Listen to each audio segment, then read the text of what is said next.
Добре, криптоентузијасти. Денеска кастиме малку со техничката анализа, но сакавме да видиме како ќе биде ситуацијата вчера со Grayscale, затоа што тоа може да смени многу работи на самиот чарт. Како што може да видите денеска е во сосема спротивна насока. Ќе поразговараме околу тоа нормално полоцна, но прво сакам да напоменам кои се генералните и основните двигатели на пазарот во моментов и што се очекува од овие случувања, со цел да го поминеме на кратко делот со фундаментална анализа и да видиме што уствари може да направи драстични движења на пазарот во една или во друга насока. Прв, пред да продолжиме, нормално, само сакам да напоменам дека ова што моментално го гледаме делува како мал шорт сквиз, како што можеме да видиме во текот на 30 ноември вчера и денес имаме заедно околу 70 милиони ликвидирани во шортс, што на некој начин можеме да видиме дека е овој резултат овде. Шорт сквиз ни покажува дека оваа ситуација што ја гледаме моментално е само луѓе кои што се оверлеверидж и очекувале дека овој канал и понатаму ќе продолжи надолу, како што очекувавме и ние, со тоа што не. Како што ќе кажам уште еднаш, големите играчи имаат буквално постојан надзор на ваквите позиции и многу едноставно може да ги искористат против нас, што често се случува да го видиме на овие чартови овде. Иако не е само тоа нормално, првенствено ова е корекција после оно што го гледавме со BlockFi. Оваа свеќа овдека пред 2 дена е свеќата која што настана поради BlockFi банкротот, но секако како што знаеме и сами тоа не е толку голема менувачница, затоа и ова не беше да речем толку голем удар на самиот пазар, но останува да видиме нели што ќе се случува со уште поголемиот играч на пазарот, затоа што BlockFi не е, но Genesis е. Сите оние кои што не ги гледале нашите видеа досега, би ве замолил да се вратите назад и да го погледнете видеото за GCD или Digital Currency Group, DCG, извинете, Digital Currency Group, од која што корпорација ова е еден дел, односно ова е еден од основните 5 компании кои што работат и кои што се поседувани од Digital Currency Group, со тоа што падање на една од овие може да значи каскадно дејство за останатите. Нема да се навраќаме сега повторно и да разговараме за во детали што уствари се случува, затоа што тоа го направивме веќе 2 пати. Би ве замолил да се вратите назад, на нашиот канал може да го најдете само пред неколку дена или фичерд видео кој ќе влезе, тоа е видеото кое што моментално е автоматски се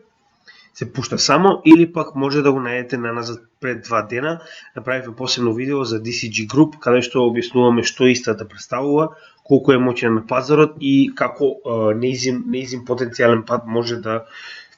направи уште еден тералуна пат, практично, со тоа што она е многу поголемо од тералуна, тоа е проблемот. Сега, тоа досега не сме го направили, ќе ви покажам колку е голема, со оглед на фактот дека една од овие компании поседува енормно многу криптовалути, ќе ви покажам само за некоја минута. Прво што сакам да ви покажам е тоа дека Genesis се уште се бори да не влезе во банкрот, со тоа што ќе напоменам уште еднаш, иако 175 милиони е нивната изложеност на FTX, кога имате ваков тип на бенкран, тогаш имате огромен број на инвеститори кои што си ја бараат собствената инвестиција назад поради страв дека можеби точно нивните средства се оние дел од оние 175 милиони, кои што се фактички инвестиција заглавена на FTX, која што не верувам дека ќе ја добијат. И ако добијат нешто, ќе го добијат, но не во скоро време. Поради оваа причина нормално инвеститорите се обидуваат да си ги вратат средствата назад, со тоа што моментално сепак има своевиден договор помеѓу самите инвеститори на Genesis да земат соодветни компании. Моментално она што е официјална информација е дека самата Genesis има земено банка за која што специализира во, да речем, ваков тип на постапки, каде што се обидува да направи преструктурирање на собствената структура како компанија со цел да не дојде до банкрот, додека пак самите инвеститори имаат ангажирано собствени посебни куќи. Ова се 2 посебни куќи, Proskauer Rose и Kirkland Ellis, кои што се адвокатски куќи кои што исто така специализираат во ваков тип на реструктурирање на големи компании со цел да не дојде до банкрот. Значи идејата е да се направи реструктурирање и да се ослободат средства кои што може да се ослободат со цел да се покрие овој долг кон инвеститорите кои што сакаат да излезат моментално од Genesis, со тоа што Genesis исто така дополнително и бара потенцијални инвеститори кои што фактички ќе го затворат овој долг на Genesis, а нели за тоа ќе добијат соодветен удел во самата компанија, со тоа што сега за сега такви нема, значи беа одбиени од Binance, нели нормално нема да ги известуваат сите имиња од кои што се одбиени, но е голема работа тоа што и Binance не сака да помогне на оваа ситуација. Со тоа што ќе напоменам уште еднаш, значи од неофицијални случаи, од неофицијални информации, беше кажано дека до вторник се чека и се значи идејата е дека доколку до вторник не успеат да најдат начин како да покријат оваа дупка од 1 билион, ќе мораат да поднесат за банкрот. Се уште тоа не се случило, значи јас затоа и оставив вчера, сакав да видам дали ќе се случи такво нешто, затоа што ние веќе известивме што очекуваме ако тоа се случи, но за среќа, да речеме сега за сега, се уште нема таква информација, со тоа што ние постојано следиме ситуацијата, затоа што е многу битно да го проследиме овој момент во криптосферата, затоа што ова може буквално да не донесе на уште пониско дно од оно што моментално го имаме оформено, па поради оваа причина се извинувам, техничкиот персонал ми е малку нерасположен денеска за работа, извинете. Па поради оваа причина, ако тоа се случи, нормално ќе алоцираме и преостанат дел од нашето портфолио, оние 30% кои што се уште ги чуваме во стейблкоини. Сега, каде е главниот проблем? Значи, едно од овие 5 доколку банкротира во ситуација Genesis, вие имате прво огромно губење на репутација на оваа корпорација, без разлика колку е голема, со оглед на фактот дека, значи, иако ќе напоменам уште еднаш, дека ова е повторно првенствено држано од банки и големи корпорации, како што е самата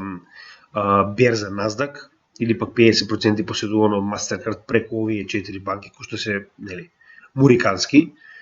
Значи, идејата е дека, без разлика колку големи играчи стојат позади, значи, недовербата во капиталистичкиот пазар е основна. Како да кажем, основна вредност на самиот пазар. Со тоа што, во моментот кога вие ќе имате една од основните 5 корпорации која што едноставно престанала да постои или банкротирала, вие имате автоматски каскадно дејство од типот на лавина во останатите. Во превод, значи како вие би се осеќале, пример ако сте во Luno, тоа е една од компаниите, или во Grayscale, да речеме имате инвестирано во фондот, како би се осеќале безбедно кога знаете дека овие 4 компании ја оставиле сестринската компанија да пропадне. Иако нели тоа веќе еднаш им помогна кога беше ситуацијата со Three Arrows Capital, значи е несвојствено да го чувате вашата инвестиција во ваков тип на компании, кога знаете дека ако тоа се случи утре на компанијата во која што вие сте инвестирале, може буквално да се случи истото. Сега, најголемиот проблем кој што може да дојде од целата оваа ситуација е ова. А ова е уствари Grayscale Investment Holdings. Значи, Grayscale држи во име на, да речем, богати инвеститори, или тоа го нарекуваат они акредитирани инвеститори, нели, оние во Америка што се со поголеми примања, кои што, нели, нашли начин како да се издвојат и да имаат повеќе права за разлика од нас, обичните смртници. Како и да е, идејата е дека поради ваква ситуација моментално, значи, оваа компанија исклучиво се бави со држење на криптовалути во име, значи, они се фактички старатели на криптовалутите кои што ги држат овие accredited investors во Америка, со тоа што, значи, нели, тоа се компании физички лица, не само физички лица, значи, количините кои што Grayscale моментално ги држи во овие фондови се енормни. Значи, тоа е најголемата количина која што еден ентитет ја држи на биткоин во целиот свет, иако ова е фактички поседувано во име на други луѓе. Значи, 633.000 биткоина е огромна количина на биткоин, со тоа што знаеме дека втор е Binance како ентитет, еден ентитет кој што го држи, нели, најголемиот новчаник, тоа дека ова е расподелено во повеќе новчаници, сите се држани на Coinbase како кастади за овие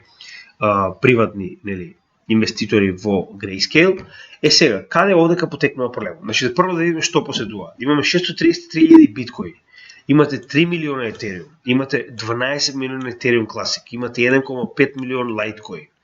309.000 Bitcoin Cash,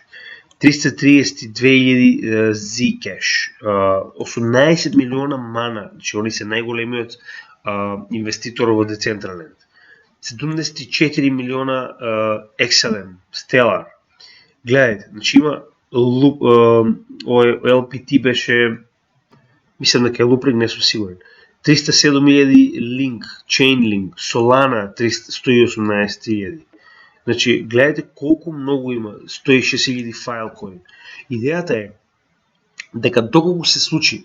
поради било каков тип на, значи најголемата причина нормално е тоа што самиот Genesis оди во банкрот, нормално тоа би предизвикало страф и некои од инвеститорите да се повлечат и од Grayscale. Ако тоа се случи, ако случајно дојде до момент да ваков тип на банкрот, на банкран се префрли од Grayscale, од Genesis на Grayscale, вие имате толку енормно каскадно дејство во кое што замислете ако дојде ситуација во која што стечаен управител треба да ги продаде овие за да ги подмири инвеститорите. Дали може да замислите што значи 633.000 биткоина да удрат на пазарот? Прво, нема доволно ликвидност на пазарот за да бидат купени 633.000 биткоина. Второ, тоа би бутнало цената многу пониско. Така да имајте го тоа предвид. Гледате и количините кои што ги поседува овој фонд. Иако јас не верувам дека тоа ќе случи, но мораме секогаш да преземеме и таа веројатност, затоа што ако ова навистина има такво каскадно дејство во кое што поголем дел на инвеститорите ќе изгубат доверба во целата Digital Currency Group, може, значи како најцрно сценарио да се случи и ова и мора да го преземете во предвид, значи ова е Black Swan event што може да не донесе до 10.000, тоа што многу луѓето не велат дека нема да се случи. Значи ова е прост пример на Black Swan event кој што може да не донесе таму. Јас не сакам да ве уплашам, но на нашиот канал се обидуваме да ги земеме во предвид сите ситуации кои што може да не однесат во една или во друга насока, затоа прво мора да ви покажам за Genesis и Grayscale, а после нормално да се вратиме на нормалните, односно секојдневните случувања кои што може да донесат значи цената во една или во друга насока, а тоа е нормално прво во овој момент најблиско што доаѓа до нас е на 2 декември Employment Situation Report, односно ќе ни каже дали вработеноста во Америка расте или паѓа, со тоа што ова директно делува на Федералната резерва и незиниот состав на 13 и 14 декември. Значи ова сме го разговарале милион пати. Нема да навлегуваме во детали, само ќе напоменам уште еднаш. Значи сите оние кои што не ги гледале нашите анализи претходно, да се вратат назад и да погледнат на пример видеото за инфлација, кој што е дел од едукациониот курс кој што го имаме, каде што детално објаснуваме значи што истата представува, зошто е толку битна за самиот пазар и како е поврзана со вредноста на DXY индексот преку инфлацијата, преку невработеноста во Америка и од одлуките на Федералната резерва за потенцијални rate hikes кои што моментално ги ставаат. Сите оние кои што се нови на нашиот канал и не ги гледале овие содржини, би било паметно да ги погледат затоа што ќе им дојде многу неразбирливо оно што го разговараме и на тој начин верувам дека многу од вас ќе се откажат, затоа што генерално нашиот канал е доста напред, ние веќе работиме 9 месеци активно и ова се материи кои што сме ги помирале многу пати досега, затоа и не ги повторуваме, а ако ги земеме директно да ги представиме така на вас, оние кои што не следат и понатаму ќе не следат, оние кои што ќе дојдат нови на каналот едноставно ќе се откажат со оглед на фактот дека информациите се доста напред. Сега, значи, знаеме и сами дека само прво да ги отвориме чертовите. Сега, со тоа што прво ќе разговараме за тоа што овие датуми значат, како истите може да афектираат цената, значи директно ќе покажеме преку генералната ситуација и примерите и како истите значи со rate hikes кои што ги става Федералната резерва може повторно преку манипулирање на вредноста на DXY индексот, односно вредноста на доларот на пазарот, да предизвика повторно соодветни реакции на криптопазарот. Значи, прво, оно што доаѓа, што е многу битно за нас, е овој Employment Situation Report, односно тоа е репортот за невработеност во Америка, кој што е на 2 декември, значи тоа е за 2 дена од денес, кој што позитивно или негативно дејство ќе влијае врз одлуката на Федералната резерва, за тоа дали да продолжи и со колкава сила, колкав магнитуд да продолжи, да ги качува или, да речем, да стабилизира rate hikes, кои што уствари и понатаму повлекуваат голема количина на долари од пазарот назад кон Федералната резерва, а колку повеќе се намалува количината на долари, толку повеќе се зголемува неговата вредност, што треба да делува на инфлацијата, односно да ја коригира истата надолу, затоа што имаме неконтролирана инфлација во Америка во последната година дена, која што достигна на CPI ниво негде околу 9,1 максимално ниво, а на кор инфлацијата негде околу 6,6, која што беше само еден месец назад. Сега, прво и најбитно е тоа што знаеме и сами дека невработеноста во Америка се движи уште од март на 3,5 до 3,7 ниво и постојано се движи во како да кажем, во акумулационо поле, да речем. Иако инфлацијата не би имала затоа што не е со соодветна вредност која што може да биде верификувана. Значи, инфлацијата е првиот од двата основни индикатори кои што Федералната резерва и користи со цел да одлучи дали понатаму да проводи со rate hike. Затоа што rate hike се исклучиво битни, тоа е единствениот инструмент кој што го имаат со кој што може да направат барем обид да регулираат инфлацијата со тоа што ги повлекуваат доларните средства од пазарот. Сега, значи Федералната резерва има поставено црвени линии над кои што фактички веќе има проблем во државата со она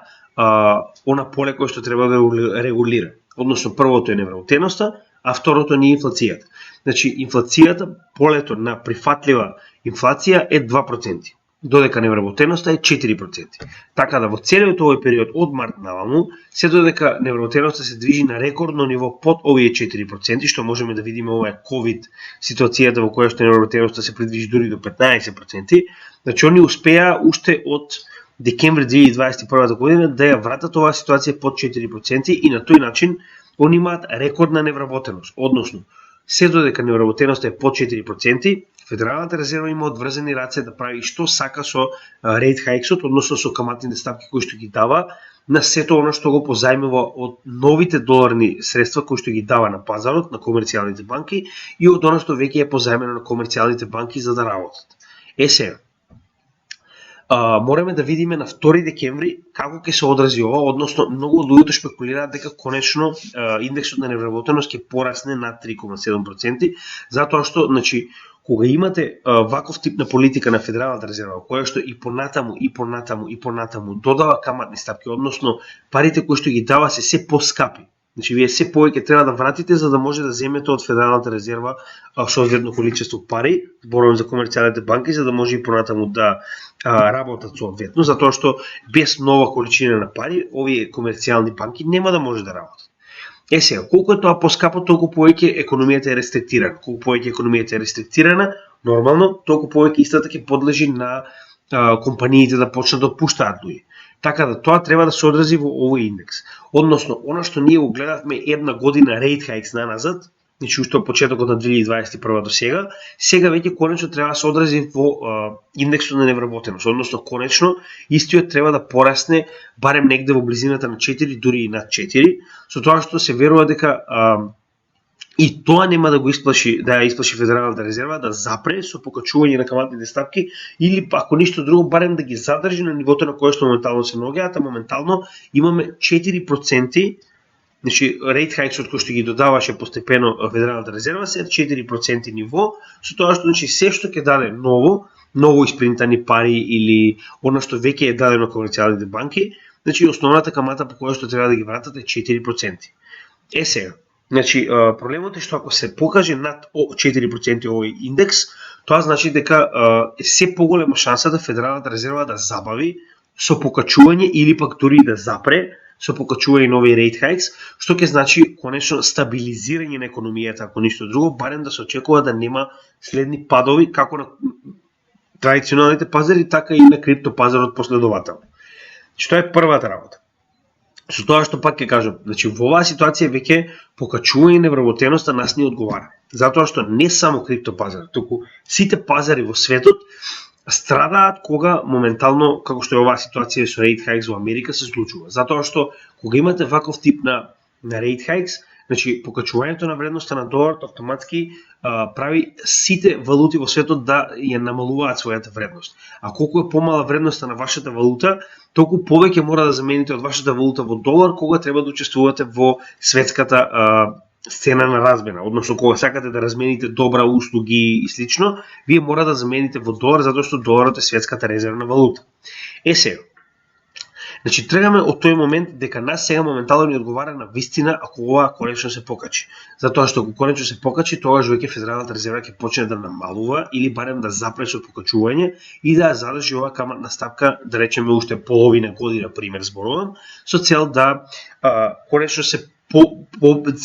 успее да се сузбие оваа инфлација, за да може да се врати економијата во нормала, односно и Федералната резерва да ги намали каматните стапки по кои што позајмува и на тој начин да ги тргне рестрикциите од самата економија, односно парите да бидат поевтини. Така би изгледало, да речем тоа. Сега, значи тоа е првиот момент кој што ни е битен, што не знаеме како ќе биде, че мораме да видиме, затоа на 2 декември ќе биде битно да се види каква е ситуацијата. Значи, секое подигнување на невработеноста, иако првенствено ќе значи страф, затоа што тоа значи дека економијата влегла во рецесија, односно имате поголема невработеност на пазарот, а поголема невработеност на пазарот над 4% ќе значи, да речем така речено, паника во Америка, затоа што 4% искрено долг период значи не се случило тоа. Зборувам помеѓу самиот бизнис сектор. Со тоа што тоа е само првенствено, но понатаму на долг рок ја мислам дека ова е добра работа, затоа што конечно Федералната резерва ќе запре со покачување, затоа што веќе над 4% почнува да биде брутално, што може да внесе целата економија во рецесија, а тоа да предизвика да имаме подолг bear маркет од вообичаен. Сега,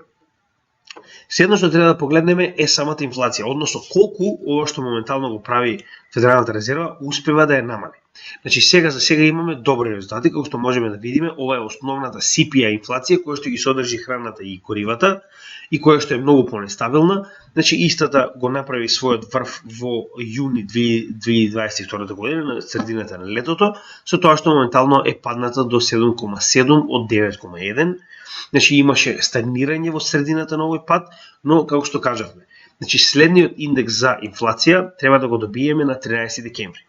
Со тоа што веднаш последователно, значи ќе имате состанок на Федералната резерва на 13 и 14 декември и на 14 декември ќе знаеме како ќе постапи Федералната резерва во однос на овие два индекса, со тоа што на 13 декември, значи ако добиеме повторен пад на инфлацијата, да речеме дека од 7,7 ќе падне на 7,2 на пример, значи во таа ситуација можеме да очекуваме дека конечно Федералната резерва ќе размисли за намалување, па дури и запирање на покачување на овие каматни стапки, кои што ги додава, односно rate hikes, со тоа што на тој начин ќе имаме стабилизирање и знаеме дека барем сме дошле до врвот на каматните стапки и сега веќе истите ќе останат уште одреден временски период, додека инфлацијата сама по себе не се врати барем блиску до на ниво кое што е прифатливо за Федералната резерва. За жал, моментално светската економија е заробеник на ова што го гледаме, односно додека оваа држава не си ги донесе собствените вредности во ред, според тоа што нив нели им одговара, целата буквално целиот свет мора да пати. За жал, така сме си ги поставиле работите, ние сме сами криви и моментално тоа што гледаме е само резултат на тоа што ние сме дозволиле една држава да го владее светот. И втората ситуација е кор инфлацијата, која што ги иззема храната и горивата од својата вредност, затоа е многу постабилна. Значи истата за разлика од CPI инфлацијата која што имаше врв во јуни, кор инфлацијата доби свој врв во текот на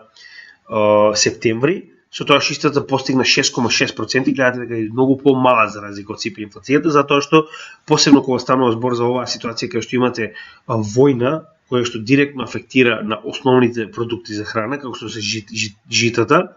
и житните продукти, така и нормално имате отцепување на еден од најголемите производители на нафта и нафтени деривати Русија, со тоа што нормално дека тоа ќе предизвика флуктуирање на цените на горивата и гледате колку тоа делува кога ќе го споредиме CPI индексот каде што ги имаме овие вредности и core индексот кај што ги немаме храната и горивата, значи со тоа што и самиот core индекс направи солидна корекција од 6,6 на 6,3% во претходниот месец, во октомври, со тоа што овој тренд продолжи и понатаму. Сега, разликата е во тоа што имате три потенцијални сценарии. Едното е да имате надолен тренд кој што е соодветен, односно доволно голем, во превод дека овој тренд ќе продолжи да паѓа во поголема количина во превод. Ако добиеме 6,6 па 6,3 па 5,9, тоа е сосема солидна количина, 0,4, 0,5%. Додека на CPI инфлацијата истото би било, да речеме, ако е од 9,1 на 8,5 на 7,7 па на 7,2 или 7,1. Значи ваков тип на 0,5, 0,6% паѓање на инфлацијата надолу е добар показател дека се враќаме конечно кон нормализирање на економијата и тоа представува, значи како што кажеме постојано, сите овие фактори се базираат на зголемување и намалување на стравот на пазарите. Со тоа што паѓањето на инфлацијата е основен коефициент на намалување на стравот на пазарите и тоа многу. Значи многу се намалува стравот со тоа што колку повеќе паѓа инфлацијата, толку повеќе луѓето се повеќе и повеќе размислуваат за променување на своите портфолија од сигурни, односно држење на соодветни валути или обврзници државни и слично, во ризични, каде што постојано, значи тоа е разликата. Почнуваат да ги променуваат оние сигурни добра кои што ги чуваат капиталот во ризични, односно во, да речем, во хартија од вредност, во криптовалути и слично, што нас не е потребно. Сега, што е основната и првата стапка, која што нас би ни одговарала највеќе, да падне инфлацијата за 0,5-0,6% и повеќе, што е малку веројатно, но ако се случи е одлично, значи на тој начин ќе имаме намалување на стравот, нормално ќе имаме коригирање на цените како на традиционалните пазари, така и на криптопазарите нагоре. Втората ситуација е да имаме незначително поместување на пазарот, како што е на пример од 6,4 на 6,5 или од 6,3 на 6,2, 6,1. Значи, тоа е незначително, што нема да предизвика големи, сега тоа е проблемот. Некогаш може да предизвика страф, дека можеби станува стагнација на самата ситуација, односно инфлацијата се обидува повторно се коригира надолу, затоа забавува. Значи, поради тие причини може да дојде до страф, но генерално таквите поместувања немаат голема, не делуваат многу на пазарот, значи кога станува збор за минимални, тоа е исто како што кога добивме ова. 8,5 на 8,3 на 8,2. Тоа се незначителни намалувања. Тоа значи дека затоа и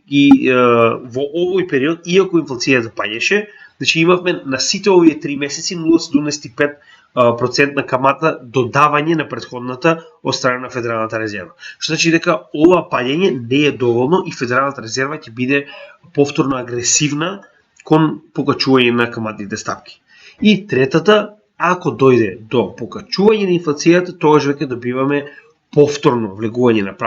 страф на пазарот. Значи, замислите кога сме имале последователни 5 месеци на паѓање на инфлацијата, наеднаш да добиете покачување на инфлацијата, тоа би значило дека повторно се враќа стравот на пазарот. Значи, политиката на Федералната резерва веднаш ќе се промени. Значи, зошто го кажувам тоа? Значи, сега и самата Федерална резерва на претходниот митинг, на претходниот состанок нели за пресот, кажа дека во декември ќе се разговара за потенцијално намалување на каматните стапки и потенцијално евентуално, значи во следниот тек да се дојде до ситуација кај што ќе се утврди дека да, ова е максималната каматна стапка која што ќе имаме, истата ќе ја задржиме и ќе стои, да речем, одредено време додека не видиме дека инфлацијата сама се коригирала на оние нивоа кои што се прифатливи за нив. Со тоа што можеме да видиме во оваа ситуација дека, значи, ако се сеќавате, ние постојано го користиме овој сегмент, односно ова е investing.com полот, каде што соодветни инвеститори ни кажуваат, значи, нели, гласаат за тоа што очекуваат колку ќе биде покачувањето на каматната стапка, со тоа што ќе кажем уште еднаш, моментално каматната стапка е 4%. Сега, интересно е тоа што уште на почетокот на месецот, кога го имавме ова веднаш после, нели, сите овие добри вести, да речем, пред да се случи BlockFi и FTX и слично, значи, оваа стапка, дека ќе се покаже само 0,25 или 0,5, односно 25 или 50 поени, како што го велат они, беше на 80%.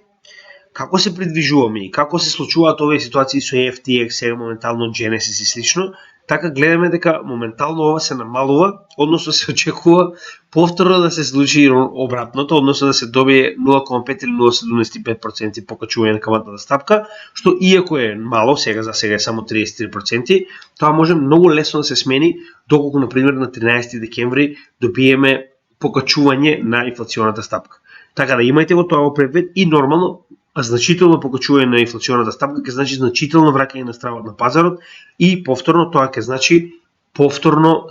продавање на ризичните добра, затоа што во овие ситуации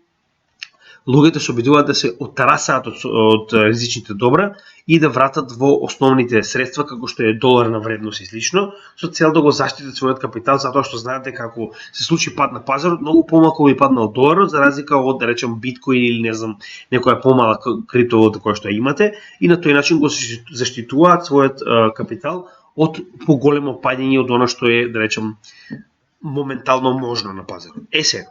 тоа е оно што мораме да го земеме во предвид. Значи, со ова ќе завршиме моментално за овој дел од анализата. Значи, 2 декември, иако нема да ни биде голема разлика од тоа што ќе го видиме, затоа што ова е само пола 50% од индикаторите кои што ни се битни, за да знаеме што ќе се случи на состанокот на Федералната резерва. И сега за сега се уште се останува на верувањето дека да, Федералната резерва ќе забави со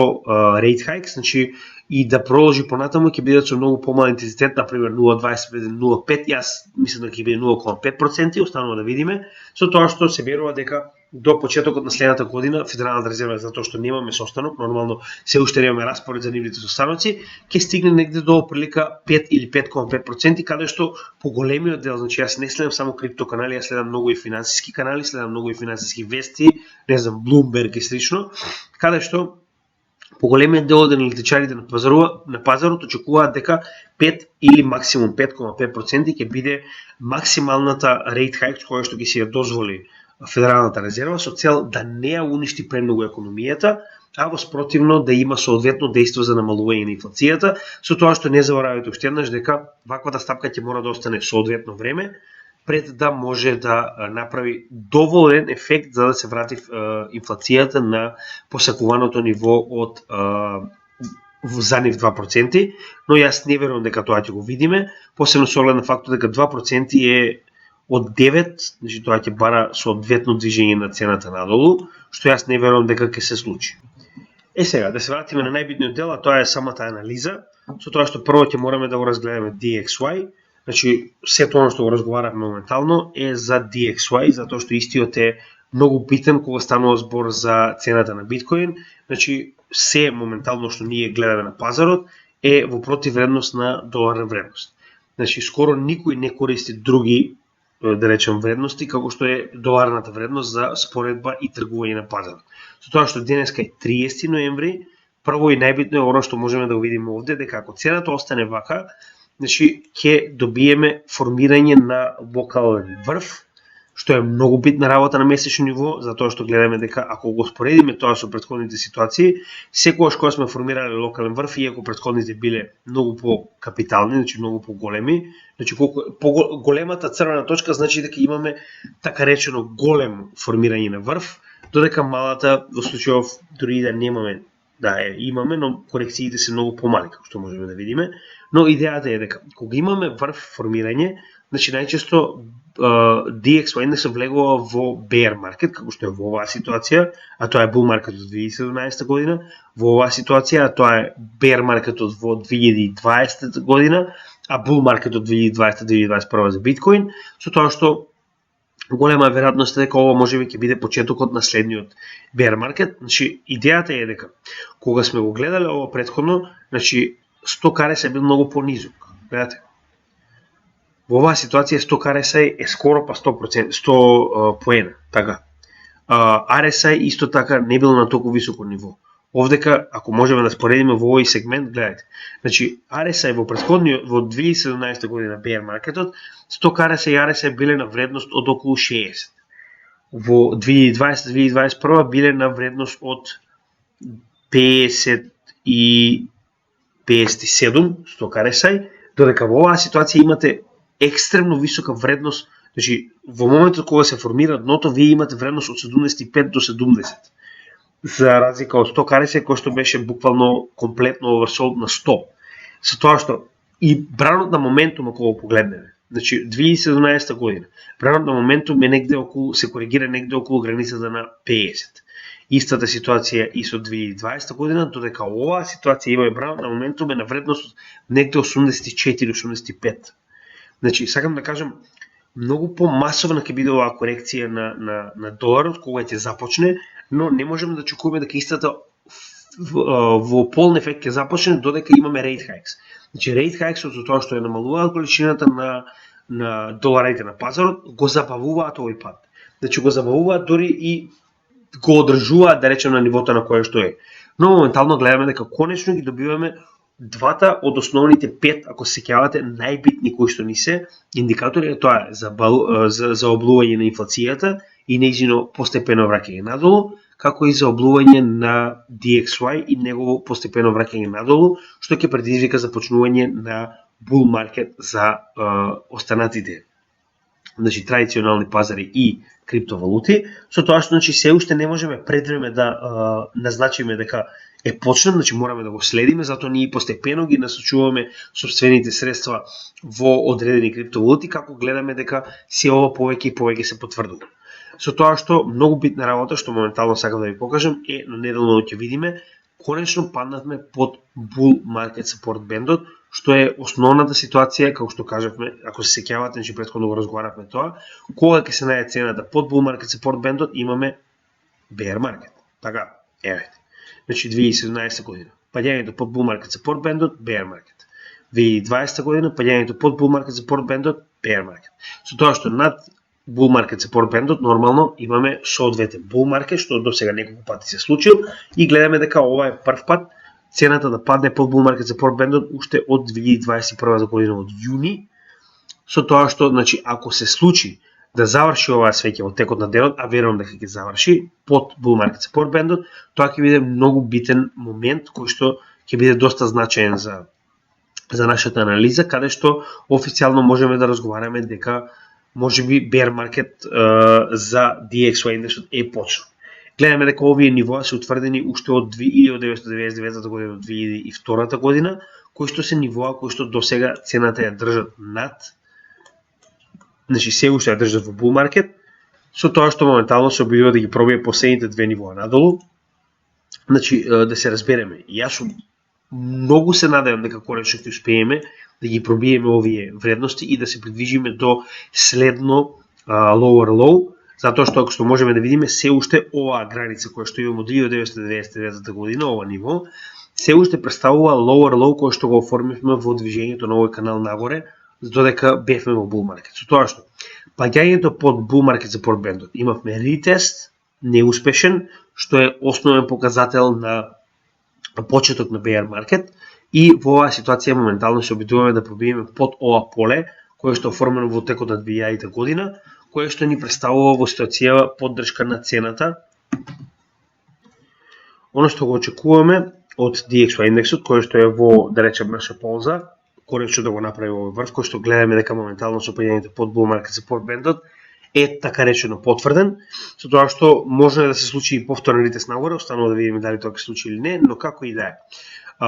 Јас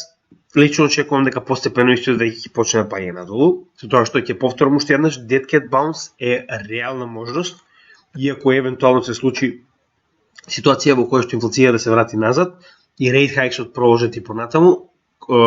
самиот процент на каматната стапка се зголеми, многу е голема веројатност дека ќе добиеме dead cat bounce, но останува да видиме дали тоа ќе се случи, како и да е. Од оно што моментално можеме да го видиме, падот и одбивањето на bull market support бендот, верувам дека ќе го присилат овој индекс да конечно направи lower low, со тоа што следно поле во кое што очекуваме да се врати е ова поле кое што претходно беше отпор на цената, гледаме значи во неколку наврати, со тоа што веруваме дека ретестот на истата на почеток ќе ја задржи оваа цена на нагоре се уште, затоа што истото кореспондира со зоната граница на Bollinger бендот, како и ова е 50 неделната средна вредност. Значи тоа верувам дека ќе ја задржи барем одредено време во овој сегмент цената на DXY, но тоа е откако ќе ги пробие овие две нивоа што останува да почекаме и да видиме кога ќе се случи.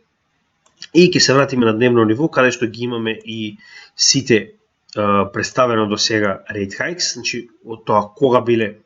донесени и која е нивната количина, значи колку е големината на rate hike е сега. Оно што сакам да го погледнеме оваа ситуација е дека моментално вршиме корекција нагоре, која што се уште не стигнала барем до 38, односно 0,382 Фибоначи секвенцата, која што би била солидна корекција за пат надолу. Иако ова би се, да речем, значило како да е блиску до тоа, но јас очекувам дека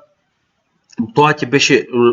сосема солидна корекција за да можеме да очекуваме пат на цената надолу соодветен, но тоа сега за сега не се случи, со тоа што 200 дневната средна вредност моментално е онаа вредност која што ја држи цената на DXY во оваа позиција се уште и во ова поле. Значи гледаме дека два пати до сега имаме така речено успешна корекција од 200 дневната средна вредност и моментално истата е главната пречка која што се уште не дава на цената да пробие надолу. Значи тоа е она што моментално можеме да го видиме. Сакам да кажам на дневно ниво има изгледи за придвижување на цената нагоре, со оглед на фактот дека имаме пренад на моментуме во позитива, сигналната и позичната линија се раздалечени, VWAP е позитива, Money Flow е неутрален така речено, но Stock RSI е исто така во позитива и RSI е неутрален генерално, но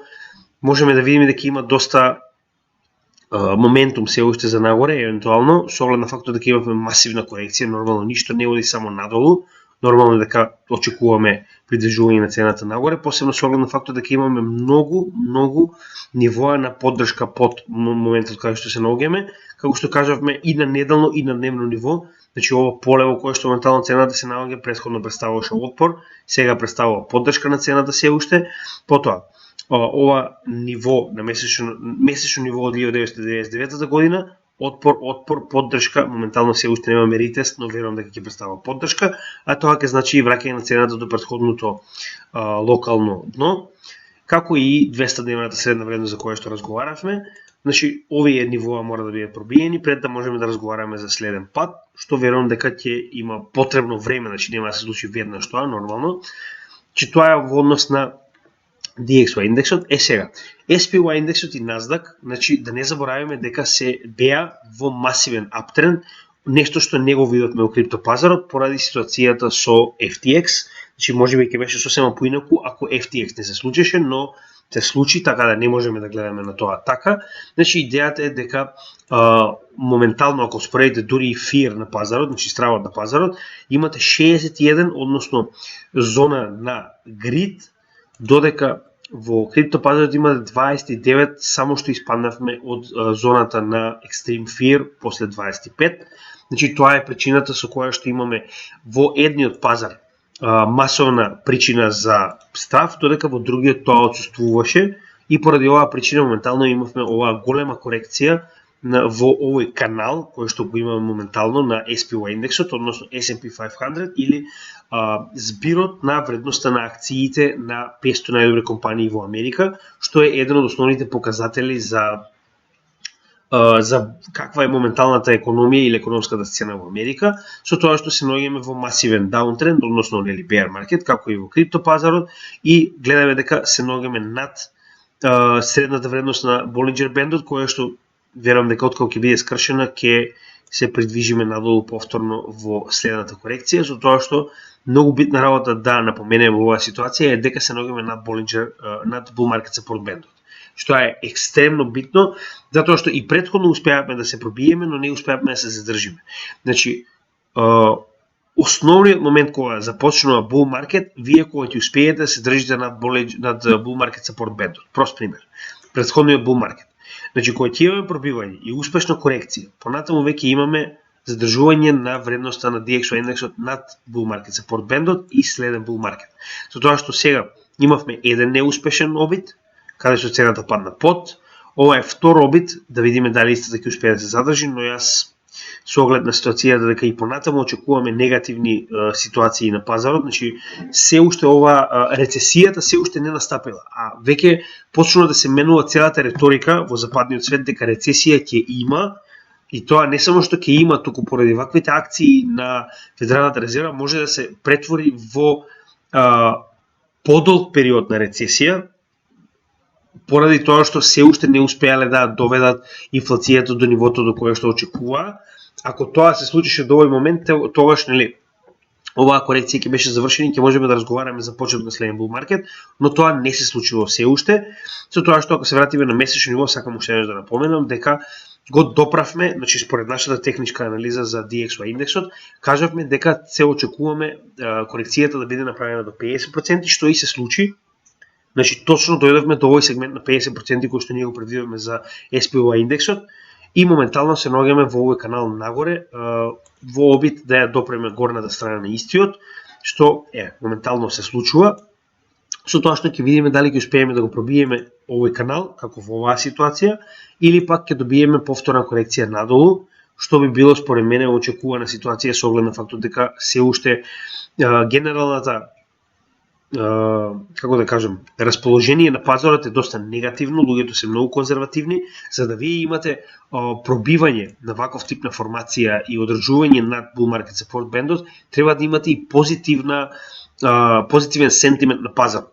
Тоа не е случај во оваа ситуација, посебно со оглед на фактот дека се наоѓаме веќе во грид, а сме во средината на bear market, така да јас верувам дека кога се наоѓаме во ваков тип на ситуација е очекувана повторна корекција надолу, нормално. Значи пазарите се активна работа, ги следиме постојано. Ова е оно што јас го гледам моментално, останува да видиме дали ќе бидеме право или не, но ние како канал очекуваме повторна корекција надолу, затоа што со оглед на целата ситуација со rate hikes и everything и се нели останато, е голема веројатноста дека и понатаму ќе добиеме пат на пазарите. Сега, ќе кажам уште еднаш, се зависи од тоа како ќе биде ситуацијата со сентимент, кога ќе ги добиеме извештајот за вработеност, кога ќе добиеме каква е инфлацијата во текот на ноември, на 13 ноември, на декември и 14 декември Федералната резерва. Значи, не можеме да знаеме ништо додека не видиме како Федералната резерва ќе изреагира и колкава е инфлацијата во текот на претходниот месец. Тоа ќе бидат основните двигатели на пазарот да се придвижи во една или во друга насока, и оттаму ќе можеме да разговараме што понатаму. Сега за сега мораме да почекаме да видиме како истите ќе се одразат на пазарот, затоа што тоа е дел од фундаменталната анализа на кој што техничката не може да делува. Односно, ако ги имаме овие податоци, се движиме надолу. Ако ги имаме другите податоци, се движиме нагоре, односно стравот на пазарот или ќе се зголеми или ќе се намали. Значи тоа е тоа, останува да видиме дали ќе биде едната или другата варијанта. Со тоа што останува уште да направиме кратка анализа на биткоин. Значи моментално се уште оно што го правиме е лоцирање на потенцијалното дно. Може би ова и беше потенцијалното дно, иако ние веруваме дека се уште имаме потенцијал за одење надолу, посебно после ситуацијата во која што ви кажавме дека, значи, ако се случи ситуацијата со Genesis, голема веројатност е дека ќе направиме ново дно, каде што очекуваме да ги конечно алоцираме и оние останати 30% кои што ги имаме во стейблкоин. Сега, ќе започнеме прво како и секогаш со самиот биткоин на овој чарт, каде што на неделно ниво можеме, значи ќе погледнеме прво на најголемите нивоа, па ќе се вратиме надолу нормално, затоа што имаме неколку чартови во различни индикатори и различни, да речем, структури кои што ги разгледуваме. Значи, прво и најбитно оно што го разговараме дека на месечно ниво конечно треба да добиеме преклопување на базичната и сигналната линија во нагорен тренд на браната моментум или MACD. Гледаме дека се уште има outflow, гледаме дека моментално VWAP се уште неутрален, исто како и RSI, исто како RSI. Значи, првиот момент кога ќе дојдеме преклопување на овие два, затоа што самиот MACD и самиот VWAP се основните и најбрзи индикатори кои што ги имаме во Market Cipher, кои што се уште не покажале позитивен тренд за промена на bear во bull. Така да тоа се уште не се случило и моментално се уште очекуваме дека потенцијалниот пат, посебно од овој последен Black Swan event, ќе биде точно до она ниво кое што ние го очекуваме, а тоа е негде врв претходниот неуспешен bull market во 2019 година, каде што очекуваме дека можеби ќе добиеме конечна капитулација за да можеме понатаму да се придвижиме во следниот bull market. Иако ќе напоменам уште една ситуација кој што го очекуваат тоа, значи утврдување на дно трае неколку месеци, не еден ден, така да кога ќе дојдеме до ситуацијата да сме утврдиле дно, ќе имаме движење на пазарот во хоризонтала, што ќе биде доста досаден дел од bear маркетот, но е нужен, потребен дел. Исто и овде, како што можеме да видиме, че утврдување на дно, потоа имаме неколку месеци на движење на пазарот во хоризонтала, во кој што фактички пазарот се консолидира, пред да почне да се движи во следниот bull market. Така да, значи јас ќе напоменам уште еднаш. Ние се обидуваме да го лоцираме нашето моментално портфолио кое што ни е трнато на страна во овој дел со цел понатаму сите наши постојани приходи кои што ги имаме и ги внесуваме во овој дел да бидат едноставно само додадени на овој дел на акумулација и дел на постепено влегување во следниот bull market. Значи тоа е она што ние очекуваме да го направиме. Тоа е нашата генерална стратегија, со тоа што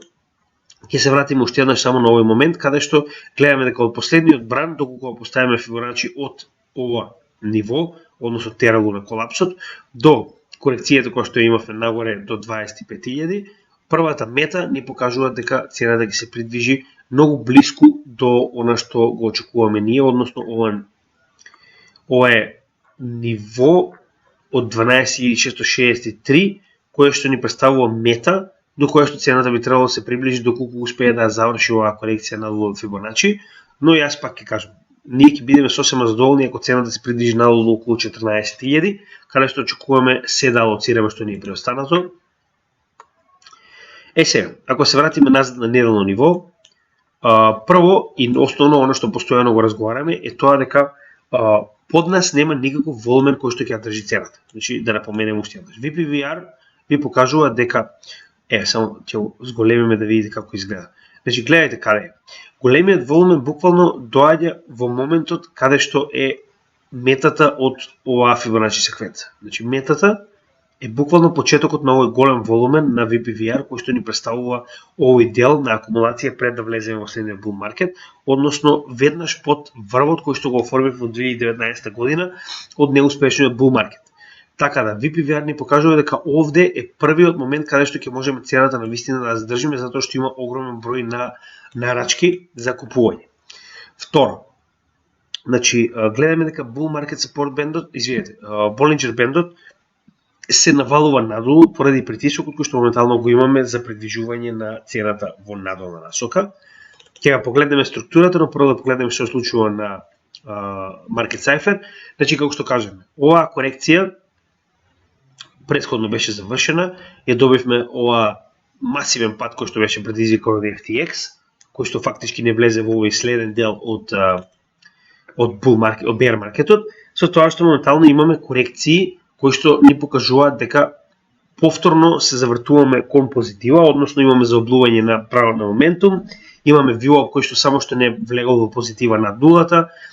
добро, значи немаме инфлоу на пари, но останатите индикатори полека се заоблуваат. Значи гледаме сток RSI само што се коригираше буквално од 0, RSI се заоблува над 30, која што е основната вредност каде што се уште не сме препродадено. Со тоа што, значи, ако се приближиме во самата структура, гледаме дека сето ова уствари е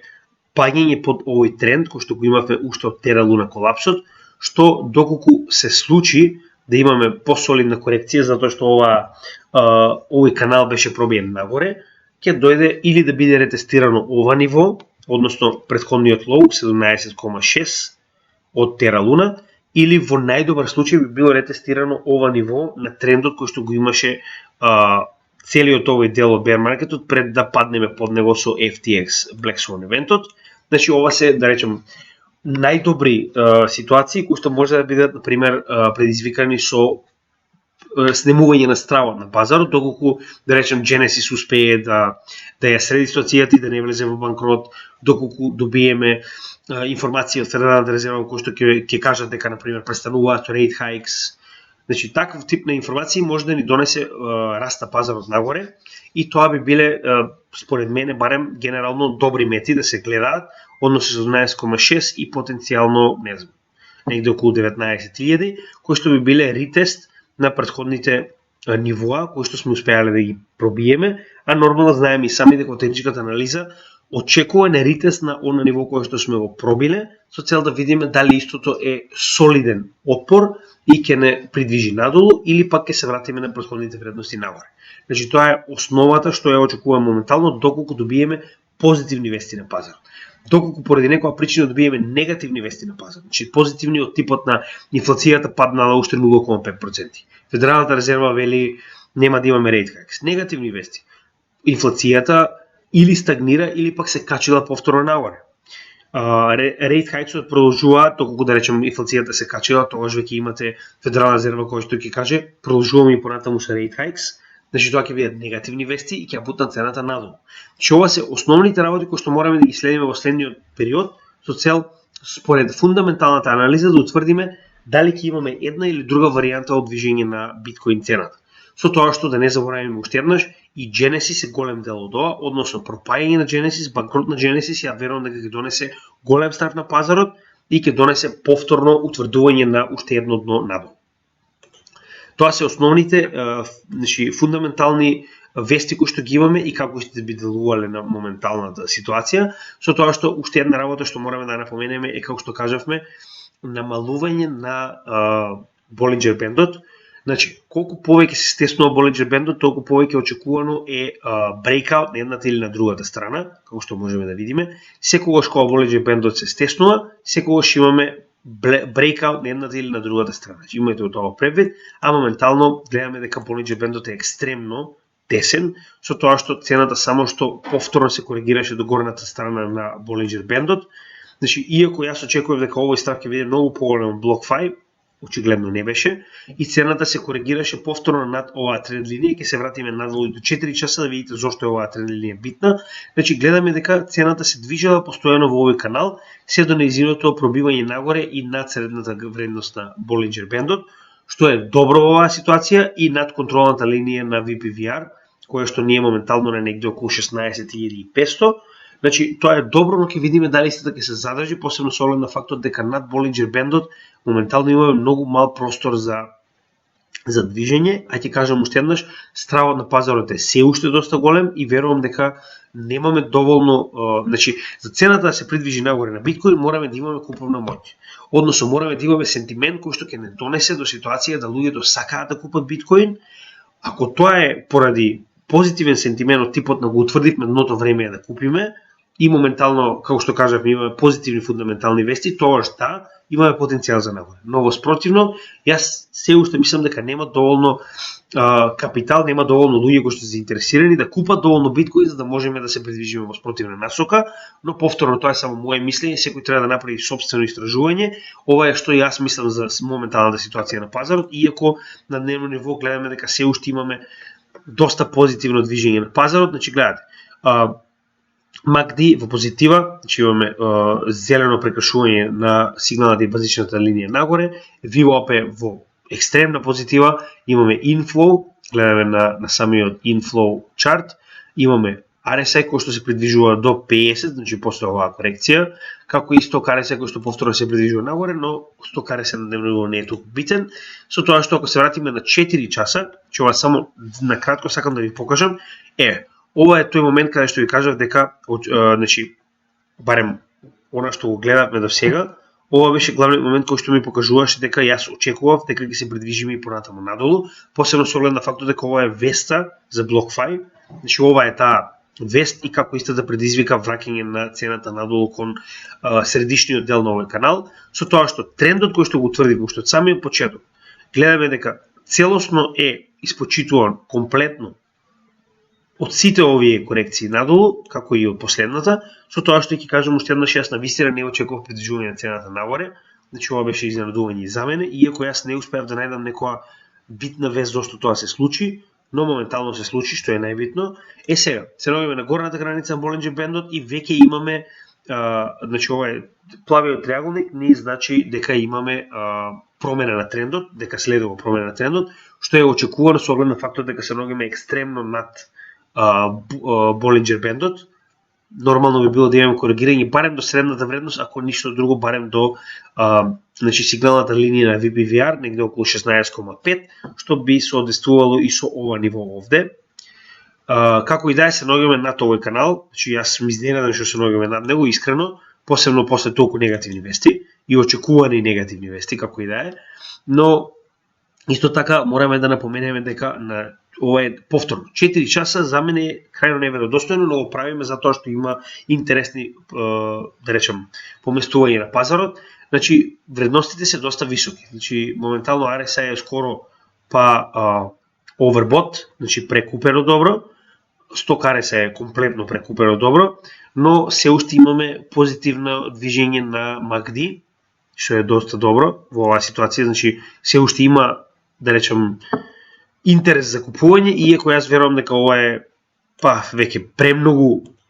стасано за коригирање надолу, но повторно 4 часовни, значи тоа е веќе за оние кои што навистина тргуваат многу поактивно од нас, нема да навлегувам во тоа, затоа што не се наоѓаме на канал кој што се занимава со инвестирање. Сега, интересното е што и покрај сите овие, значи, корекции кои што ги гледаме на пазарот, секогаш е добро да одзумирате и да видите каде се наоѓате. Значи моментално се наоѓаме многу под bull market support бендот, не се наоѓаме дури ни блиску. Последниот пат кога успеавме да се коригираме до него, добивме масовно одбивање на цената надолу под 200 неделната средна вредност за прв пат во историјата на биткоин, каде што и моментално се наоѓаме, со тоа што уште еднаш ќе напоменам, значи сега кога веќе го гледаме овој чарт, извинете, ова не е 200, ова е 300 неделната средна вредност, а 400 неделната средна вредност се наоѓа точно на нивото каде што ние очекуваме дека ќе добиеме конечна капитулација, а тоа е на 13.800 некаде, што е, како што рековме, претходниот неуспешен bull market, што моментално поисовествува со 400 неделната средна вредност, која што досега нормално никогаш не сме ни дошле близко да ја допреме, но со оглед на фактот дека доаѓаме до diminishing returns, а овие средни вредности постојано се покачуваат, изгледа дека, како што можеме да видиме, постепено се приближуваме и до оваа средна вредност, што можеби ќе биде и новото дно. Значи, ако била претходно 300 неделната средна вредност, во оваа ситуација има логика да биде 400 неделната средна вредност, со оглед на фактот дека навистина ни соодветствува со онаа мета која што ние очекуваме да ја достигнеме. Значи, на неделно ниво го чувам овој чарт секогаш, затоа што ги имаме FOREMACE и затоа што го имаме bull market support бендот, кој што се исто така едни од основните вредности да ни покажат кај се наоѓаме во анализата на биткоин. Значи, моментално, како што кажавме, нема ништо што не задржува за да паднеме, значи навистина нема ништо, а се наоѓаме под многу значителни нивоа на отпор, што ако добиеме корекција нагоре, можеме само, ја мислам, многу побрзо да паднеме надолу. Како и да е, ако мене ме прашувате, јас очекувам конечно да завршиме со ова, да го утврдиме дното во овој сегмент и да можеме конечно да започнеме следниот bull market, иако ова е тешко, значи проблемот е што никогаш нема да знаеме дали сме го утврдиле дното, се додека не се најдеме негде горе. Значи, кога од оваа ситуација цена да би се придвижила овде, можеме да кажеме да, конечно го утврдивме дното, затоа што моментално се наоѓаме на целиот овој момент на акумулација и тоа би представувало сосема солиден момент каде што можеме да кажеме дека е утврдено дното, но тогаш ќе бидеме далеко од дното. Така да, тоа е она што постојано мора да го имаме опрепет. Дното и врвот никогаш не можеме точно да ги определиме, затоа е најдобро да алоцираме што можеме поблиску до нив, а оние кои што ризикуваат, не знам, дека име со среќа, ние тоа не го правиме. Сега, значи, уште две анализи кои сакам да ги покажам. Првата е оваа анализа, иако ова е нели повеќе од оној сегмент кој што го правиме за макроанализа, е добро да се погледне каде се наоѓаме. Значи, моментално во логаритмичкиот приказ каде што можеме да ги погледнеме вредноста на биткоин во овој канал, се наоѓаме екстремно на дното на овој канал, кој што, како што можеме да видиме, многу слично на оваа капитулација во 2015 година под овој канал, која што моментално може да се покаже како иста. Затоа и велам дека се наоѓаме доста блиску до дното на овој bear market, иако нели ова никогаш не може да биде 100% покажано, значи со оглед на фактот на тоа како ние гледаме на нашата анализа и она што сме го погледнале од луѓето кои што имаат, да речем, различни типови анализа за тоа што очекуваат од bull и bear маркетот, јас ќе кажам уште еднаш, очекувам дека се наоѓаме многу блиску до дното на овој bear market, но секој од вас мора да направи сопствена анализа. Ова е само наше мислење, ова е само наша одлука за тоа што правиме ние со нашите средства. Вие мора да направите сопствена одлука. И уште една интересна работа, она што постојано се обидувам да ви го покажам е, значи, само момент да го поставам ова. Значи, ако се сеќавате, постојано го покажувам и овој чарт, односно ова е оној масовен чарт во кој што се покажуваат целите циклуси и нивната големина. Значи, во оваа ситуација, знаете и сами дека моментално, според претходните затоа што циклусот на биткоин е 4 годишен, до сега во неколку наврати имаме повторување на да речем овие вредности на топ и ботом на точните моменти кои што ги представуваат биткоин циклусот, односно 4 години, со тоа што на секој 47 месеци од претходното. Значи на секој 47 месеци од претходното дно сме добиле следно дно. Да видиме дали тоа ќе биде и во оваа ситуација исто, посебно со оглед на фактот дека гледаме дека се друго се поистоветува, значи комплетно. Гледаме дека врвовите сме ги добивале само момент. Да, во средив чартот, сега многу подобро се гледа. Значи, како што кажувам, од врв до следен врв имаме 35 месеци, тоа до сега два пати се потврдило, со оглед на фактот дека првиот не го земаме во предвид, со оглед на фактот дека тоа е многу рано во биткоин и се уште циклусот не е оформен. Од BR до BR сега за сега имаме, значи точно цели циклуси од 47 месеци, со оглед на фактот дека овие 35 месеци се од дното, значи до самиот врв, за 35 месеци сме стигнале. И халвингот е секогаш од самото дно на 18 месеци, значи тоа ќе видиме дали ќе биде така, со оглед на фактот дека дното се уште не сме го утврдили во овој циклус, но потврдување и ова дно да биде на 47 или 48 месеци ќе биде голема конфирмација на биткоин циклусот, а тоа значи дека очекуваме тоа да се случи во овој или во следниот месец. Доколку се случи дното да биде во овој или во следниот месец, тоа значи дека до сега 3 пати поред биткоин циклусот ни кажал кога да го очекуваме дното, затоа што истиот е алгоритмички претходно значи формиран и моментално само истиот се копира понатаму и понатаму, со тоа што единствена разлика која што имаме во 4 годишните циклуси е намалување на неговата вредност, односно нормално дека не може постојано да добиваме по 30.000% во профит, со оглед на фактот дека треба многу голем капитал да влезе за да добиеме нели се повеќе и повеќе профит, нормално, значи маркет капот се зголемува, со тоа се намалува и потенцијалната заработувачка кога инвестираме во вакви добра, но добро е тоа што се стабилизира цената, значи немаме толку големи паѓања како на почетокот и на тој начин добиваме созревање на оваа вредност и негово значи цената сама по себе нема толку да паѓа, а тоа ќе го прави посигурен како капитално добро за поголемите инвеститори кои што нас ни се битни да влезат на пазарот. Значи гледаме дека овој циклус моментално сме во клучен момент да утврдиме дали навистина ќе се потврди овој циклус и ќе имаме на 47 или 48 месеци, затоа што еден месец не е голема разлика во ваков тип на циклус, утврдување на дното. Значи тоа е она што ние го очекуваме нормално. Ова е техничка анализа, не можеме да видиме 100% сигурни во ништо, но можеме да ги земеме претходните историски факти со цел да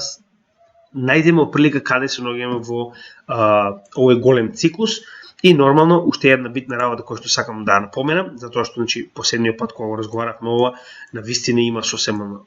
соодветна логика, дека ова е навистина Wyckoff акумулација и дека истата навистина овој сегмент кој што го гледаме моментално представува спринг, односно паѓање под selling climax кој што го добивме со Terra Luna колапсот. Значи да не забораваме дека големите играчи во позадина секогаш се способни да го изманипулираат во многу едноставно и верувам дека ова што го гледаме моментално е само спринг, односно оној федер дел од формацијата која што ќе не донесе нагоре во следниот bull market, но мораме да видиме дали истата е завршена или пак овој спринг има уште подлабоки делови. Тоа останува да го видиме во следниот сегмент, но е битно да се спомне, сакам да го задржиме овој дел со Wyckoff, затоа што многу често се наоѓа оваа формација, а луѓето не ја ни приметуваат. И нели, како таква е добра значи добар момент да научиме, затоа што иако едно е кога јас ќе ви покажам како изгледа Wyckoff нели на посебни видеа, тоа ќе го направиме, но друго е кога Wyckoff го работиме моментално на активна шема, која што се случува како што е цената на биткоин во овој дел на дневно ниво, која што како што гледам има голема веројатност да испадне точно тоа што е Wyckoff шема и на тој начин ќе можеме активно да учиме во следниот период од циклусот на биткоин, затоа што е Wyckoff и како истиот да го детерминираме, кои се неговите фази. Нормално ќе имаме посебни видеа, затоа што сега моментално завршивме со оние видеа кои што ги гласате и сами. Првото беше за флипчартови, кои што се уште немаме потреба да ги работиме, со оглед на фактот дека флипчартови потребно е да имаме поголемо добро, кое што го споредуваме со помало добро, со цел да видиме кој е подобро да го имаме моментално. Се уште не сме дојдени до тој момент, треба да утврдиме биткоин дно, за да почнеме флипчартовите активно да ги користиме на нашиот канал. Следно за кое што ќе разговараме е сите алатки кои што ги имаме за утврдување на тоа дали еден токен или коин е добар да го имаме на нашето портфолио или не, и потоа ќе следи Wyckoff акумулација и апдейт на CBDC проектите, што ќе биде добро да го работиме активно на чарт кој што моментално се случува, ќе биде многу подобро за вас да може да го гледате како се случува пред вашите очи и да го следите неговото развивање, на тој начин најдобро се учи, верувајте ми. Сега, уште некои интересни работи кои сакам да ви ги покажам. Прво е, како што и секогаш, CBBI индексот и моменталниот сентимент на пазарот. Моменталниот сентимент на пазарот масовно порасна, беше 0,1, ако се сеќавате, сега сме на 0,3 скоро, од 1, што е доста добро, но повторно ова е поради негативни причини, не е поради позитивни. Сентиментот на пазарот не познава позитивен или негативен. Сентимент познава сентимент. Односно, дали луѓето разговараат за нешто или не, дали се заинтересирани или не. Зошто е тоа така? Ваквото растење на сентиментот на пазарот не е поради позитивни причини, туку е поради FTX. Кога се случува такво нешто, нормално сите вести го покриваат и наеднаш имате растење на сентиментот, иако тоа не е позитивно растење на сентиментот.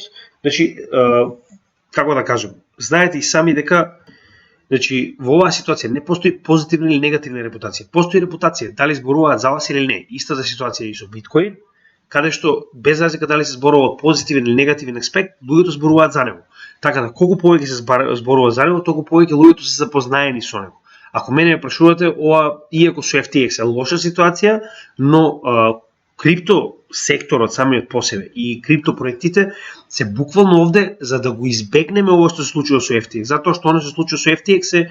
само уште една банка што пропаднала поради несоодветен менеджмент на средства. Нема никаква разлика. Исто, дали е банка, дали е FTX е буквално иста ситуација. И поради тоа, користењето на криптовалути и self-custody, односно кога вие сами ги чувате вашите криптовалути, е основниот и единствен начин на кој што можеме да го надминеме ова, се додека ние ги чуваме нашите криптовалути кај некого, поради сигурност или поради што и да е, ја правиме истата грешка како со банките и не гледам никаква разлика зошто уствари би го менувале банкарскиот систем за нов фенси банкарски систем кој што ќе биде крипто во оваа ситуација. Поентата на крипто е секој да ги чува своите пари за себе, кај себе, а не на платформа или на банка или слично. CBBI, како што кажавме, вакви мали вредности на CBBI најчесто кореспондираат со дно, кое што досега, овој самиот по себе, два пати го има утврдено, и тоа во 2015 година, точно дното на цената, со дното на овој индекс од 0, во 2018 година 3, најмалата вредност која што ја достигнал со минималната вредност на цената на биткоин, како и во оваа ситуација се наоѓаме на екстремно ниска вредност од моментално само 3, а бевме и на 2, кое што можеби соодветствува, гледате, оваа боја соодветствува со најниските делови на цената која што досега ја достигнал биткоин во последните два bear маркети. И овој индикатор ни покажува дека се наоѓаме негде блиску до потенцијално дно на биткоин, што ако мене ме прашувате, доста ме радува. Дури да го промашам апсолутно до дно, јас до сега на неколку пати во последните 20% ми се алоцирани во овој сегмент, што значи дека воопште не ми е проблем, дури да е ова дното, но нели,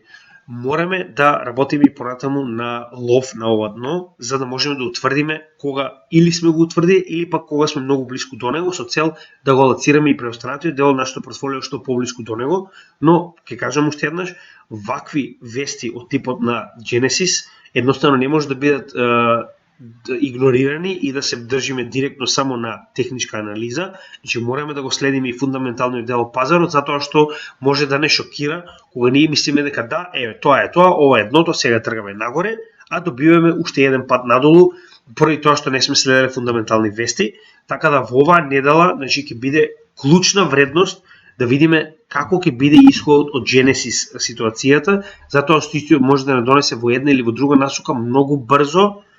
Значи, затоа и ние кога ќе добиеме било каква вест, ќе добиете веднаш, гледате дека работиме на тоа да можеме да информираме што можеме порано и подобро, но некогаш едноставно, ако тоа се случи во 4 часа сабајле, нема начин како да ве информирам, така да имајте го тоа превед и припремете се за потенцијално движење на една или на друга насока во, да речем, масивен бран, затоа што ваквото придвижување од Genesis може да биде или исклучиво добро или исклучиво лошо во однос со тоа како оваа ситуација ќе заврши. Значи, за крај ќе го оставам овој каунтер како и секогаш малку пред да завршиме. Сакам да ви се заблагодарам како и секогаш на оние кои што постојано го следат нашиот канал, оние кои што се нови, останете со нас, имате голема, да речем, блок на содржини во едукативниот дел каде што може соодветно да се информирате и да се образувате, иако нормално и ние учиме, верувам дека од вас има многу луѓе кои што имаат некои работи кои што ги користат, кои што ние не ги користиме, можеби некои анализи кои што се малку попрецизни од нашите. Во секој случај, овдека сме како заедница да успееме да се позиционираме што подобро на овој bear market, со цел во следниот bull market да бидеме во најдобра можна позиција за профит, така да јас се надевам дека ќе останете и понатаму со нашиот канал. Верувате ми, нашиот канал ќе стане многу поинтересен во моментот кога конечно ќе утврдиме биткоин дното. Но пред да го утврдиме биткоин дното, како канал ќе ви направиме, како да кажем, буквално нема да ви направиме услуга ако сега разговараме за некои микро мини капови, наместо да се фокусираме на големата слика на тоа каде се наоѓаме во овој биткоин циклус, затоа што утврдување на ова дно ќе значи конечно преориентирање на нашиот канал од лов на дно во утврдување на потенцијални, да речем, профитабилни проекти за следниот bull market, што ќе биде следниот дел од нашиот, да речем, нашата работа во овој канал, но нема да започне се додека не утврдиме дека биткоин дното сме го направиле и дека конечно сме го алоцирале нашето портфолио, со тоа што следниот дел на диверзификација на нашето портфолио ќе следи во буквално тој сегмент. Да најдеме кои се тие добри, да речем во топ 100 коини, кои се тие добри коини кои што ние навистина сакаме да ги имаме во следниот bull market, како ќе алоцираме нашето портфолио кон нив. Сега за сега се уште алоцираме, но тогаш ќе диверзифицираме и ќе, да речем, дел од Ethereum портфолиото ќе го пренесуваме во нивната вредност, ќе користиме флип чартови да утврдиме како е нивната профитабилност во однос на оние коини кои што ги имаме, со цел да можеме што подобро да се разграниме пред да направиме профит во следниот bull market 2024-2025. Да, знам дека многу од вас имаат и други теории во однос на тоа дали ќе биде подолг bear marketот, дали не, но како и да работиме заедно, значи сите ваши предлози, сите ваши идеи се добре дојдени, значи како заедница мораме да најдеме која е најдобрата ситуација за сите нас. Така да ако има некои спротивни теории од моите, ве молам, значи нели, приложете ги слободно, овдека сме да ги споредиме, како на пример CryptoStef има теорија дека ќе имаме дури можеби и bear market до 8 години. Јас, например, како почитуваш на биткоин циклусот, не гледам причина зашто би добиле bear market од 8 години или поголем bear market, како и да е, никој не може да знае точно колку ќе биде, затоа што јас навистина не гледам причина зашто криптомаркетот и понатаму би паѓал, ако конечно ги завршиме овие Black Swan евенти кои што се случуваат, како и ако значи самиот DXY индекс и инфлација добијат свој врв, значи нормално е дека ако они влезат во bear market, со нивното паѓање на вредноста, ние ќе бидеме во bull market, така да нели. Поради овие причини јас навистина верувам во овој каунтер кој што го гледате овдека, не да верувам во организација, не да верувам во човек, не. Верувам во алгоритам. Верувам дека биткоин циклусот со неговото преполување на инфлацијата на секои 4 години предизвикува нов bull market, што досега 3 пати се случило. Така да јас не гледам зашто и понатаму не би се случил истиот и додека биткоин и ваквиот халвинг не ми покаже нешто обратно, јас не гледам причина зашто би го променил начинот на својата стратегија за инвестирање во криптовалутите, затоа што иницирање на bull market за биткоин автоматски значи bull market за сите останати алткоини, кои што во простојниот, да речем, bull market беше малку поинаков и беше малку послаб, но следниот јас верувам дека ќе биде многу посилен со оглед на фактот дека следи и масовно прифаќање на криптовалутите, заедно со регулатива за криптовалутите и заедно со инфраструктура од финансиски план преку ISO 20022, кој што ќе донесе достапност на овие криптовалути на берзите, каде што ќе можат и големите играчи многу лесно да ги купат. Така да тоа е се што имам да кажам за денес. Останува и понатаму да следиме пазарот во текот на оваа недела. Ќе гледаме да почнеме со оној едукативен дел за да речем утврдување на еден коин дали е добар или не. Повеќе за тоа нели во следните видеа, како и да е, ќе гледаме да направиме уште едно видео за вести. Значи со оглед на фактот дека едно видео има многу голема разлика од 7 дена помеѓу првото и второто, се случува многу од овие вести да бидат веќе небитни кога ќе дојдеме повторно да направиме вести во понеделник или вторник, така да јас мислам дека има потреба и уште еден сегмент на вести, можеби таму пред викендот или на самиот викенд. Ќе видиме како се до тоа ќе биде организирано. Јас мислам дека петок ќе биде доста добар дел. Како и да е, следете ги нашите шортс каде што може да добиете информација што следно ќе работиме, со оглед на фактот дека активно го следиме пазарот и ги значи средуваме нашите материјали во однос на тоа што е моментално актуелно на пазарот. Значи тоа е една од битните работи како може да следите што следно може да гледате. Нормално следете и нашите социјални мрежи, Facebook, Instagram, може да ги најдете во дескрипцијата на нашите видеа. И на тој начин ќе знаете точно што моментално тимот прави, што се случува на криптопазарот, затоа што се обидуваме да информираме што можеме повеќе. И како и секогаш, најмала работа што бараме од вас е, ако мислите дека овој материјал е позитивен, ако сте научиле нешто, слободно промовирајте го. Значи не викам да го промовирате и да го продавате, него едноставно ако имате некој кој што сака да научи исто како и вас, кажете му за нашиот канал, затоа што многу од македонците не знаат дека постои се уште македонски крипто канал, а ние се обидуваме да го направиме што можеме попрофесионален за вас. Ви благодарам уште еднаш. Исто така да не заборавам на 2 декември, заедно со Никола од Криптовалути Македонија ќе направиме еден нема да биде лайвстрим, ќе биде затоа што се уште не можам да средам тој дел технички, значи ќе биде подкаст во кој што ќе ги одговориме вашите прашања, така да поставете ги. Значи моментално на Криптовалути Македонија има пол кој што може да го најдете ако скролате малку низ содржините. Поставете го вашето прашање, оние кои што ќе бидат најдобри прашања кои што ќе може да бидат обработени на подкаст, ќе ги поразговараме ја и он во еден free for all chat, така да нели ќе се обидеме да помогнеме на заедницата колку што можеме повеќе, се обидуваме да активираме колку што можеме повеќе и на тој начин, како што кажав уште еднаш, како заедница да бидеме многу поуспешни. Благодарам уште еднаш, гледате и понатаму нашиот канал, имате добар ден и се гледаме во следното ниво, каде тоа ги видиме.